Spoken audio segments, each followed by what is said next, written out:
আসসালামু আলাইকুম, সবাইকে স্বাগত জানাচ্ছি বিডিভিউজের বিশেষ বুলেটিনে। আপনাদের সঙ্গে আছি আমি শরফি দিবা।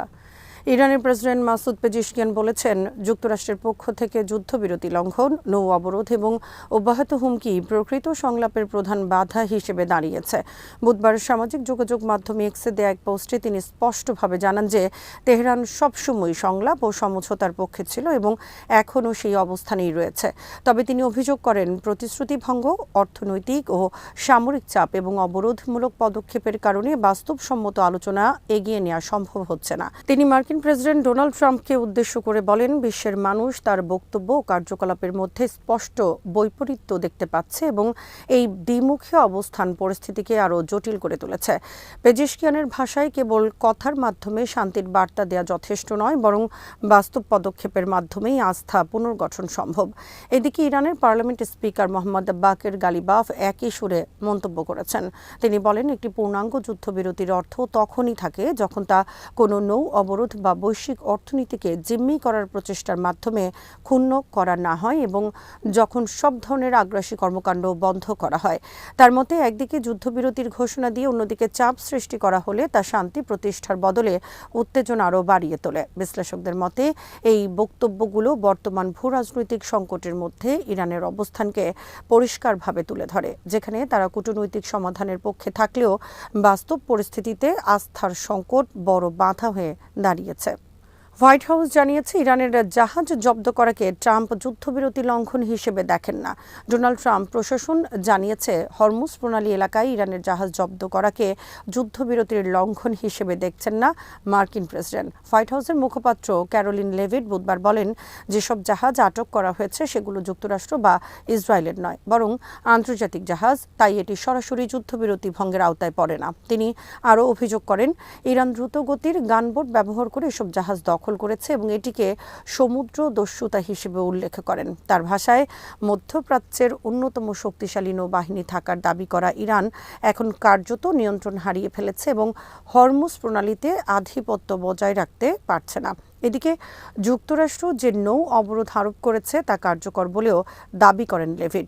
এই অবরোধের লক্ষ্য হল ইরান যেন হরমুজ প্রণালী দিয়ে চলাচলকারী জাহাজ থেকে কোনো ধরনের টোল আদায় করতে না পারে। প্রতিবেদনে বলা হয়েছে, গ্রিক মালিকানাধীন এপামিনডাস ও ফ্রান্সেকা নামের দুটি জাহাজে গুলি চালিয়ে পরে সেগুলোকে ইরানের জলসীমায় নিয়ে যাওয়া হয়। আরেকটি জাহাজ ইউফোরিয়াকেও লক্ষ্য করে গুলি ছোড়া হয়েছে, যা পরে অচল হয়ে পড়ে। অন্যদিকে ফক্স নিউজকে দেয়া এক সাক্ষাৎকারে উপস্থাপক মার্থা ম্যাককালাম জানান, ট্রাম্প বলেছেন, যুদ্ধবিরতির জন্য কোনো নির্দিষ্ট 3 থেকে 5 দিনের সময়সীমা তিনি নির্ধারণ করেননি। তিনি দ্রুত কোনো সিদ্ধান্তে যেতে চান না, বরং সর্বোত্তম চুক্তির জন্য অপেক্ষা করতে চান। ট্রাম্পের মতে, সামরিক বোমা বর্ষণের চেয়েও এই নৌ অবরোধ ইরানের উপর বেশি চাপ সৃষ্টি করেছে।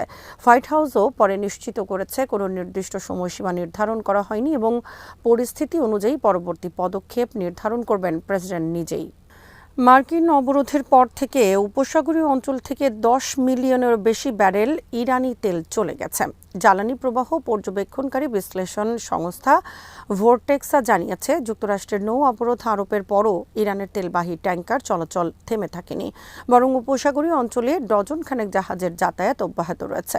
সংস্থাটির তথ্য অনুযায়ী, অবরোধ ঘোষণার পরের সপ্তাহে মোট 34টি ইরান সংযুক্ত বা নিষেধাজ্ঞাভুক্ত ট্যাঙ্কারের গতিবিধি রেকর্ড করা হয়েছে, যার মধ্যে 19টি জাহাজ উপসাগর ছেড়ে গেছে এবং 15টি প্রবেশ করেছে।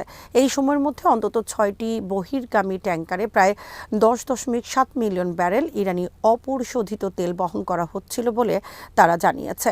গত 12 এপ্রিল মার্কিন প্রেসিডেন্ট ডোনাল্ড ট্রাম্প হরমুজ প্রণালী ঘিরে ইরানি জাহাজ চলাচল ঠেকাতে নৌ অবরোধ ঘোষণা করেন, যা বৈশ্বিক জ্বালানি সরবরাহ ব্যবস্থার জন্য অত্যন্ত গুরুত্বপূর্ণ একটি পদক্ষেপ হিসেবে দেখা হয়। তবে বাস্তবে দেখা যায়, ইরানের বেশ কিছু বাণিজ্যিক জাহাজ, যেগুলোতে তরল গ্যাস ও অপরিশোধিত তেল বহন করা হচ্ছে, এই অবরোধ উপেক্ষা করে চীন, ভারত সহ বিভিন্ন গন্তব্যে চলাচল চালিয়ে যাচ্ছে। এদিকে ইরানের সেনাবাহিনী দাবি করেছে একটি ইরানি তেলবাহী ট্যাঙ্কার মার্কিন হুমকি ও সতর্কতা উপেক্ষা করে সফলভাবে আরব সাগর পাড়ি দিয়ে দেশের জলসীমায় প্রবেশ করেছে। নৌবাহিনীর নিরাপত্তা বলয়ের মধ্যে জাহাজটি নিরাপদে গন্তব্যে পৌঁছায় এবং পরে দক্ষিণাঞ্চলের একটি বন্দরে নোঙর করে। একইভাবে ইরানের সংবাদ মাধ্যমের তথ্য অনুযায়ী আরেকটি পণ্যবাহী জাহাজও হরমুজ প্রণালী অতিক্রম করতে সক্ষম হয়েছে, যা যুক্তরাষ্ট্রের আরোপিত সামুদ্রিক অবরোধের কার্যকারিতা নিয়ে প্রশ্ন তুলছে। সব মিলিয়ে এই পরিস্থিতি ইঙ্গিত করছে যে কৌশলগত চাপ সত্ত্বেও ইরানের জ্বালানি রপ্তানি পুরোপুরি বন্ধ করা সম্ভব হয়নি এবং উপসাগরীয় অঞ্চলে উত্তেজনা অব্যাহত রয়েছে। ইসলামাবাদে নিযুক্ত ইরানের রাষ্ট্রদূত প্রধানমন্ত্রী শাহবাজ শরীফের সঙ্গে সাক্ষাৎ করেছেন।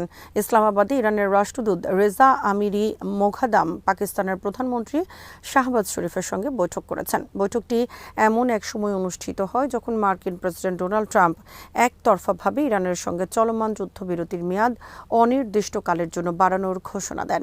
পাকিস্তানের প্রধানমন্ত্রীর কার্যালয়ের এক বিবৃতিতে জানানো হয়, বৈঠকে রেজা আমিরি মোঘাদাম আঞ্চলিক পরিস্থিতি, উত্তেজনা নিরসন এবং শান্তি প্রতিষ্ঠার লক্ষ্যে আলোচনা চালিয়ে যাওয়ার উপর জোর দেন। এর আগে জানা যায়, তেহরান ও ওয়াশিংটনের মধ্যে যে আলোচনা ইসলামাবাদে হওয়ার কথা ছিল তা শেষ পর্যন্ত অনুষ্ঠিত হয়নি। এই প্রেক্ষাপটে ট্রাম্প সামাজিক যোগাযোগ মাধ্যমে এক পোস্টে জানান, পাকিস্তানের সেনাপ্রধান ফিল্ড মার্শাল আসিম মনির এবং প্রধানমন্ত্রী শাহবাজ শরীফের অনুরোধে যুদ্ধবিরতির মেয়াদ বাড়ানো হয়েছে এবং এটি বহাল থাকবে যতক্ষণ না ইরান একটি সমন্বিত প্রস্তাব উপস্থাপন করতে পারে। এদিকে ইরানের পররাষ্ট্র মন্ত্রণালয়ের মুখপাত্র ইসমাইল বাঘাই সম্ভাব্য পরবর্তী আলোচনার বিষয়ে বলেন, কূটনীতি হল জাতীয় স্বার্থ নিরাপত্তা নিশ্চিত করার একটি গুরুত্বপূর্ণ উপায়। তিনি জানান, তেহরান তখনই কূটনৈতিক পথে এগোবে যখন প্রয়োজনীয় ও যৌক্তিক পরিবেশ তৈরি হবে এবং তা দেশের স্বার্থ রক্ষায় সহায়ক হবে। বর্তমান পরিস্থিতিতে স্পষ্ট যে মধ্যপ্রাচ্যে উত্তেজনা অব্যাহত থাকলেও বিভিন্ন পক্ষ কূটনৈতিক সমাধানের পথ খুঁজছে। পাকিস্তান এই প্রক্রিয়ায় একটি গুরুত্বপূর্ণ মধ্যস্থতাকারী হিসেবে ভূমিকা রাখার চেষ্টা করছে, যা ভবিষ্যৎ আলোচনার সম্ভাবনাকে উন্মুক্ত রাখছে। যে কোনো স্থল আক্রমণের কঠোর জবাব দেওয়ার অঙ্গীকার করেছেন জেনারেল জাহান শাহী। ইরানের ইসলামী প্রজাতন্ত্রের সেনাবাহিনীর স্থলবাহিনীর কমান্ডার মেজর জেনারেল আলী জাহান শাহী শত্রুপক্ষকে কঠোর হুঁশিয়ারি দিয়ে বলেছেন, ইরানের বিরুদ্ধে কোনো ধরনের স্থল আগ্রাসনের চিন্তাও করা উচিত নয়, কারণ দেশের সশস্ত্র বাহিনী সর্বোচ্চ প্রস্তুত অবস্থায় রয়েছে। বুধবার সীমান্তবর্তী এলাকায় মোতায়েন সেনাদের পরিদর্শনকালে তিনি এই মন্তব্য করেন। তিনি তার অধীনস্থ সেনাদের উচ্চ মনোবল, দক্ষতা এবং প্রস্তুতির প্রশংসা করেন এবং বলেন, ইরানি সৈন্যরা দেশের সার্বভৌমত্ব রক্ষায় সর্বদা দৃঢ়প্রতিজ্ঞ।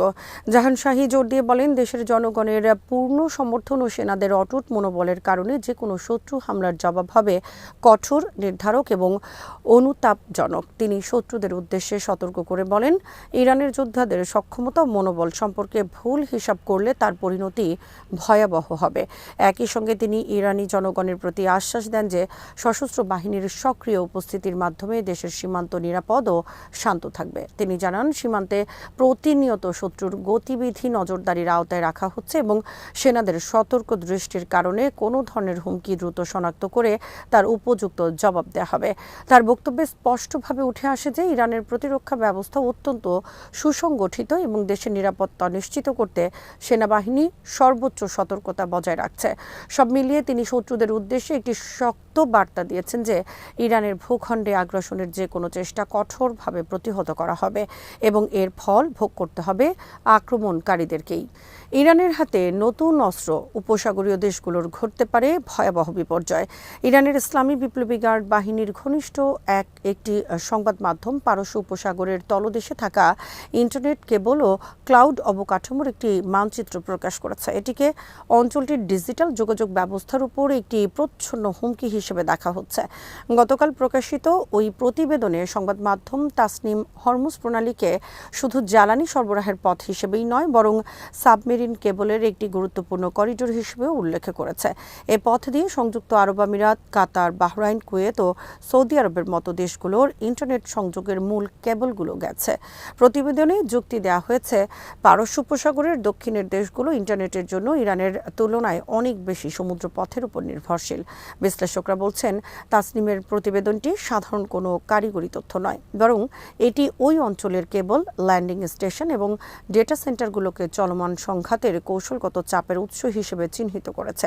বিশেষ করে আরব আমিরাত এবং বাহরাইনে অবস্থিত ক্লাউড ও ডেটা সেন্টার অবকাঠামোর দিকে ইঙ্গিত করে ইরান বুঝিয়ে দিয়েছে যে এসব স্থাপনায় বিপর্যয় ঘটলে তার অর্থনৈতিক ও যোগাযোগগত প্রভাব হবে ভয়াবহ। এই সতর্কবার্তা এমন এক সময় এলো যখন যুক্তরাষ্ট্র ও এর মিত্র ইসরায়েলের সঙ্গে ইরানের চলমান যুদ্ধ পরিস্থিতিতে ডিজিটাল অবকাঠামোর উপর এরই মধ্যে হামলার ঘটনা ঘটেছে। সাম্প্রতিক কিছু প্রতিবেদনে দাবি করা হয়েছে, আরব আমিরাত ও বাহরাইনে আমাজন ওয়েব সার্ভিসের স্থাপনায় ইরানের ড্রোন হামলা হয়েছে। এর মাধ্যমে বাণিজ্যিক ক্লাউড অবকাঠামোর নিরাপত্তা ঝুঁকি স্পষ্ট হয়ে উঠেছে। তাসনিমের প্রতিবেদনটি ইঙ্গিত দিচ্ছে, বন্দর, জাহাজ চলাচলের পথ এবং জ্বালানি স্থাপনার পাশাপাশি এখন সাবমেরিন কেবল ও আঞ্চলিক ডেটা সেন্টারগুলো ইরানের লক্ষ্যবস্তুর তালিকায় যুক্ত হয়েছে। আজ এখানেই শেষ করছি। সবাই ভালো থাকুন, সুস্থ থাকুন আর দেখতে থাকুন বিডিভিউজ। চ্যানেলটি ভালো লাগলে সাবস্ক্রাইব করুন। সংযুক্ত থাকুন আমাদের ফেসবুক পেজে। আল্লাহ হাফেজ।